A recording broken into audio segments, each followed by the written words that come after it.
ಇದನ್ನ ಲೆಕ್ಕ ಮಾಡ್ರಿ. ಮಾಡೋದಾದಿಂದ ನಾ ತಿಳಿಸ್ತೀನಿ, ಎಲ್ಲರೂ ಬೋರ್ಡ್ ಕಡೆ ನೋಡ್ರಿ. ಹಾಂ, ಮಾಡೋದಾಯ್ತಲ್ಲ. ಹಾಂ, ಮಾಡೋದಾಗಿಂದ ವಿಡಿಯೋ ಮ್ಯೂಟ್ ತೆಗಿಬೇಕು. ನಿಮ್ಮದು ಮಾಡೋದಾಗೋ ತನಕ ವಿಡಿಯೋ ಮ್ಯೂಟ್ ತೆಗಿಬಾರ್ದು, ತಿಳಿತಲ್ಲ. ನಾ ಹೇಳ್ತೀನಿ, ತಿಳಿಸ್ಕೊಟ್ಟ ನೋಡ್ರಿ. ಮೇರಿಯು ತಾನು ಠೇವಣಿ ಇಟ್ಟ ಹಣದಿಂದ 4 ವರ್ಷಕ್ಕೆ ಶೇಕಡ 12 ದರದಲ್ಲಿ 18,500 ರೂಪಾಯಿಯನ್ನು ಪಡೆಯುತ್ತಾಳೆ. ಇದು ಆಕೆ ಬ್ಯಾಂಕಿನಿಂದ ಆಕೆಗೆ 18,500 ರೂಪಾಯಿ ಬಂತು. ಎಷ್ಟು? 12 ದರದಾಗ 4 ವರ್ಷಕ್ಕೆ ಬಂದು. ಹಂಗಾರೆ ಆಕೆ ಅಸಲು ಬ್ಯಾಂಕಿನಾಗ ಎಷ್ಟು ಇಟ್ಟಿದ್ದಳು?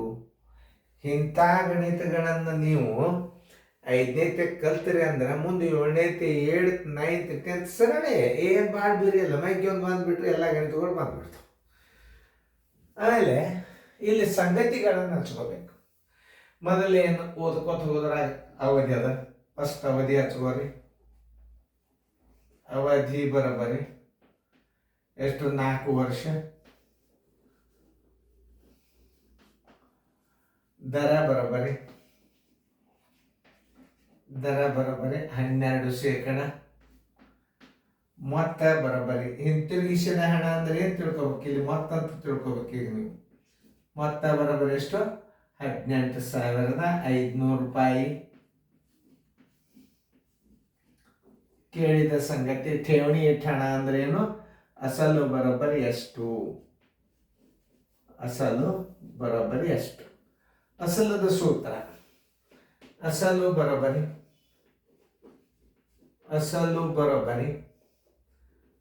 100 ಗುಂಡ್ಲೆ 1 ಗುಂಡ್ಲೆ ಮೊತ್ತದ ಇದು ಮೊತ್ತಿದ್ದಾಗ ಸೂತ್ರ ನೋಡಿ. ಮೊತ್ತ ಸರಾಸರಿ 100 ಅಸಲಿದು ಪ್ಲಸ್ ಅವಧಿ ಎಷ್ಟದ? 4 ವರ್ಷದ. 4 ವರ್ಷ ಅವಧಿ ಅದ. ದರ ಎಷ್ಟದ? 12. ಇದು ಸೂತ್ರ. ಅವಧಿ ಗುಂಡ್ಲೆ ದರ. ಅವಧಿ ಗುಂಡ್ಲೆ ದರ. ಸೂತ್ರ ಬಂದು ಬರಿಬೇಕು, ಆಮೇಲೆ ನೀವು ಬರ್ತಾವೆ.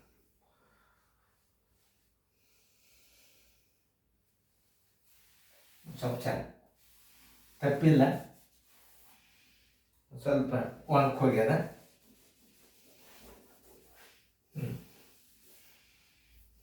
100 ಪ್ಲಸ್ ಅವಧಿ ಗುಂಡ್ಲೆ ದರ. ನೋಡ್ರಿ, ಇಷ್ಟು ಮಾಡಿಬಿಟ್ರೆ ನೀವು ಸೂತ್ರ ಪ್ರಕಾರ ಗಣಿತ ಮಾಡಿಬಿಟ್ರೆ ಮುಗಿದು. 100 ಗುಂಡ್ಲೆ ಮೊತ್ತ 100 ಗುಂಡ್ಲೆ 1 ಗುಂಡ್ಲೆ ಮೊತ್ತ 18,500 ಸರ್ವಾಸ್ ಬಾಗಿಲೆ 100 ಪ್ಲಸ್ ಅವಧಿ ಎಷ್ಟದ? 4 ವರ್ಷದ. ದರ 12 ಅದ. ಮೊದಲು ಇದನ್ನು ಗುಣಾಕಾರ ಕ್ರಿಯೆ ಮಾಡ್ಕೋಬೇಕು. 100 ಗುಂಡ್ಲೆ 1 ಗುಂಡ್ಲೆ 18,500 ಸರ್ವಾಸ್ ಬಾಗಿಲೆ 100 ಪ್ಲಸ್ 12 ಹಾಕ್ಲೆ 48. ಇವೆಲ್ಲ ಈ ಕ್ರಿಯೆಗಳು ಮುಗಿ ತನಕ ಕಡತ ಹೊಡಿಲಿಕ್ಕೆ ಹೋಗ್ಬಾರ್ದು. ಅದು ತಿಳ್ಕೊಬೇಕು. ಮತ್ತು ಗಣಿತ ಮಾಡುವಂಥ ಪದ್ಧತಿ ನೋಡ್ರಿ. 100 ಗುಂಡ್ಲೆ 1 ಗುಂಡ್ಲೆ 18,500 ಸರ್ವಾಸ್ ಬಾಗಿಲೆ 148. ತಿಳಿತಲ್ಲ? ಈಗ ನೋಡಿ, 4 3 12 4 3 12 4 7 28 4 25 ಸರಳ ಆಗೋದು ನೋಡ್ಕೋಬೇಕು. 37ಕ್ಕೆ 185ಕ್ಕೆ ನಾವು ಹೆಂಗೆ ಬಾಗಿಸ್ಬೇಕಂದ್ರೆ 3 ಬಾಗಿಸ್ರಿ ನೀವು. ಇದು 3 5 37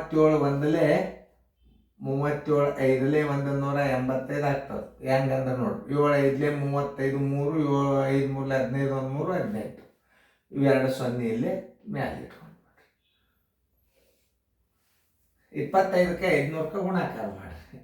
500 ಗುಂಡ್ಲೆ 25. 25 125 ಮುಂದೆ 2 ಸೊನ್ನೆ ಬರೋಬ್ಬರಿ 12,500 ರೂಪಾಯಿಗೆ ಅಸಲನ್ನು ಇಟ್ಟಿದ್ದಳು. ಆನ್ಸರ್ ಇಸ್ ಈಕ್ವಲ್ ಟು 12,500 ರೂಪಾಯಿ. ನೋಡಿ ಹೆಂಗಿರ್ತಾವ ಗಣಿತಗಳನ್ನು ಸರಿಯಾಗಿ ತಿಳ್ಕೊಂಡ್ರೆ ನೀವು ಇಷ್ಟು ಸೂತ್ರದ ಪ್ರಕಾರ ಎಲ್ಲ ಲೆಕ್ಕ ನೀವು ಮಾಡ್ಕೊತ ಬಿಟ್ರಿ ಯಾವ ಬೇರೆ.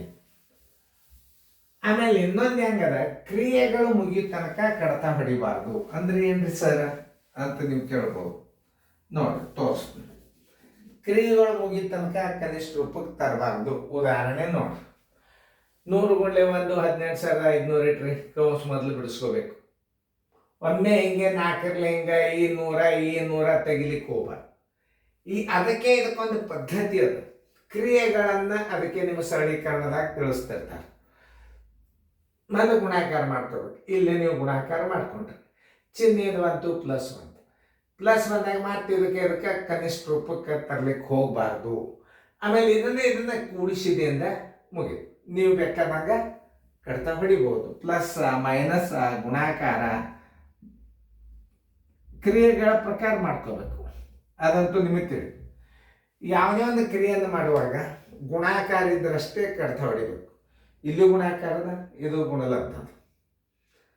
ಆಮೇಲೆ ಇದರಾಗ ಇಲ್ಲಿ ಪ್ಲಸ್ ಇತ್ತು ಅಂದ್ರೆ ಹೊಡಿಲಿಕ್ಕೆ ಹೋಗ್ಬಾರ್ದು. ಇಲ್ಲಿ ನೋಡಿ, ಈ ಕ್ರಿಯೆಗಳನ್ನು ಕ್ರಮಬದ್ಧವಾಗಿ ಬಿಡಿಸ್ಕೋತ ಬರ್ಬೇಕು. 100 ಗುಂಡ್ಲೆ 1 12,500 ಮೊದಲು ದುಂಡು ಕವಸ 12 48. ಆಮೇಲೆ ಈ ಕ್ರಿಯೆ ಮೊದಲು ಮಾಡ್ಕೋಬೇಕು.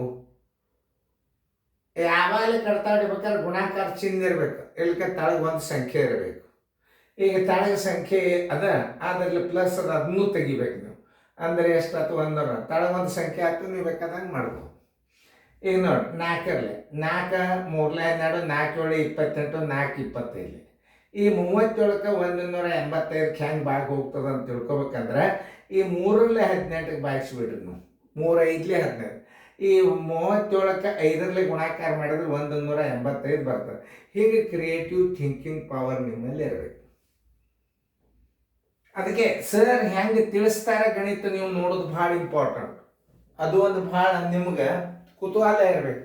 ಬೇಕಾದಂತ ಬೇರೆ ಲೆಕ್ಕ ಬರ್ಲವು, ಆದ್ರೆ ತಲೆ ಇತ್ತು ಅಂದ್ರೆ ಬಂದೇ ಬರ್ತು. ಮೊದಲ ನಾವು ಮಾಡಬೇಕು, ಕಲಿಬೇಕು ಅನ್ನೋದು ಬರಬೇಕು.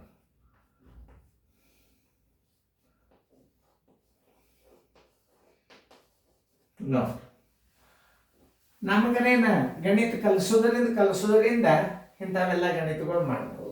ಸರಿಯಾಗಿ ನೋಡ್ರಿ, ಚೆನ್ನಾಗಿ ತಿಳ್ಕೊರಿ. ನಾವು ಒಂದೊಂದು ಕಡತ ಹೊಡೆದಿರಂಗಿಲ್ಲ, ಹೊಡ್ಕೊರಿ. ಯಾಕಂದ್ರೆ ಓವರ್ ಸೈಟ್ದಿಂದ ಹೋಗಿರ್ತಾವ. ಇನ್ನೊಂದು ನಾನು ಲೆಕ್ಕ ಹಾಕ್ತ ದಿವ್ಸದ ಮೇಲಿದ್ದು ಅದೊಂದು ಮಾಡಿಬಿಟ್ರಿ ಅಂದ್ರೆ ಮುಗೀತು.